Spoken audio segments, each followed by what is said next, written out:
1 August 2013 জন্ম নিল বাংলাদেশের লাইফ ইন্স্যুরেন্সের আকাশে এক উজ্জ্বল নক্ষত্র, Sonali life insurance company limited. স্বপ্নদ্রষ্টা মোস্তফা গোলাম কুদ্দুসের হাত ধরে আমরা বাংলাদেশের একটা উজ্জ্বল দৃষ্টান্ত, পজিটিভ ইন্স্যুরেন্স করা, জীবন বীমা করার আমরা উজ্জ্বল দৃষ্টান্ত। আমরাই সর্বপ্রথম এখানে অন টাইম সব কিছু করার, আমাদের আজ পর্যন্ত কোনো কিছু ব্যর্থ ঘটে নাই। আমাদের জন্মের পর থেকে, আমাদের কোম্পানি প্রতিষ্ঠা লগ্নের পর থেকে আজ পর্যন্ত কোনো কিছু ব্যর্থ ঘটে নাই। দেখতে দেখতে 10 বছর এক ভিন্ন উচ্চতায় যখন গ্রাহক সেবা, প্রযুক্তি নির্ভরতা, 30,000 নিবেদিত কর্মীর অক্লান্ত পরিশ্রমের সফলতার পতাকা আকাশে উঠছিল। মেম্বার ল হিসেবে প্রায় 2.5 বছর ইদ্রাতে কাজ করি। আমি ক্লেম সেটেলমেন্টটা দেখি বিশেষ করে। তো আমার জানা মতে সোনালী লাইফ ব্যতীত আর সবারই কমপ্লেন আমরা কম বেশি পাই।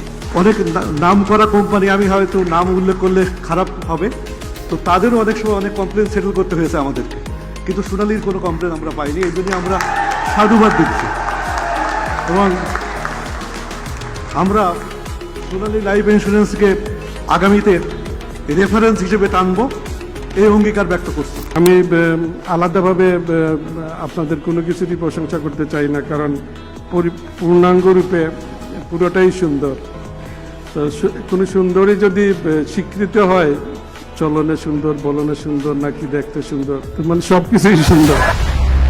ঠিক তখনই এক অশুভ কালো মেঘ দানবের রূপে 21 এপ্রিল 2024 মালিক হটাও, দখল করো, মিথ্যা বানোয়াট অভিযোগের ভিত্তিতে অপকৌশলে ছিন্ন ভিন্ন করল সোনালী পরিবারের অভিভাবক ও তার কর্মী সন্তানদের।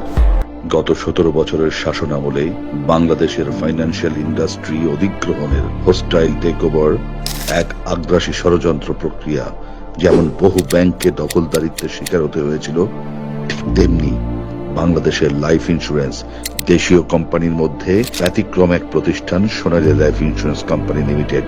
একদল তথাকথিত প্রশাসনিক দায়িত্বপ্রাপ্ত আমলা ও রাজনৈতিক ছত্রছায়ায় বেড়ে ওঠা মাফিয়া নেতাদের সংঘবদ্ধ চক্রান্তে অর্থ আত্মসাতের এক সুপরিকল্পিত অভিযোগ এনে কিন্তু কোনোটাই সফলতার মুখ দেখে নাই।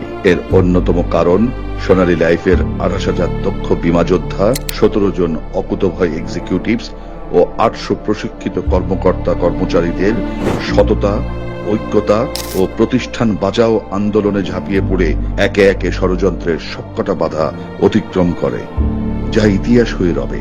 আন্দোলন দমাতে অন্যায়ভাবে প্রশাসনিক ক্ষমতা অপব্যবহার রুখে দিতে পারেনি সোনালী যোদ্ধাদের 8 দফা বাস্তবায়নকে। সৃষ্টিকর্তার কি অপার মহিমা!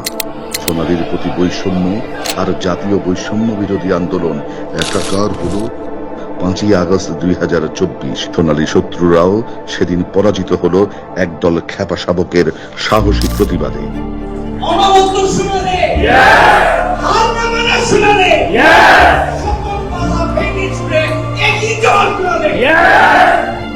বাংলাদেশ যেমন গণতন্ত্র ফেরত পেল, সোনালী সন্তানরাও ফিরে পেল তাদের অভিভাবকদের। লাউ সালাম আবু সাইদ, গণতন্ত্র হলো মুক্ত। 5 আগস্ট 2024 দ্বিতীয় স্বাধীনতা ইতিহাসে হলো যুক্ত। 18 সেপ্টেম্বর 2024 সোনালী ভোর, সোনালী আলোয় উজ্জ্বল নক্ষত্রের পুনর্জাগরণ ঘটালো। ধন্যবাদ জানাই এদেশের সচেতন গণমাধ্যম কর্মীদের, অর্থ মন্ত্রণালয়ের অভিভাবকদের, পুলিশ প্রশাসন ও সৎ আর্মি সেনা সদস্যদের, যাদের নিঃস্বার্থ প্রচেষ্টায় শত সোনালী পরিবার আজ লিডার্স ক্লাব অ্যাওয়ার্ড অনুষ্ঠানের মধ্য দিয়ে লাল সবুজের পতাকা তলে লাইফ ইন্স্যুরেন্সের 7 দিনে বীমা দাবির নিষ্পত্তির স্লোগানকে আবারও সমুন্নত করার প্রত্যয় ব্যক্ত করতে একত্রিত হয়েছে। সোনালী জীবন কোটি মানুষের সুখের কারণ। সোনালী জীবন, সুখের জীবন। সোনালী জীবন, ইনশাআল্লাহ will overcome. Thank you all.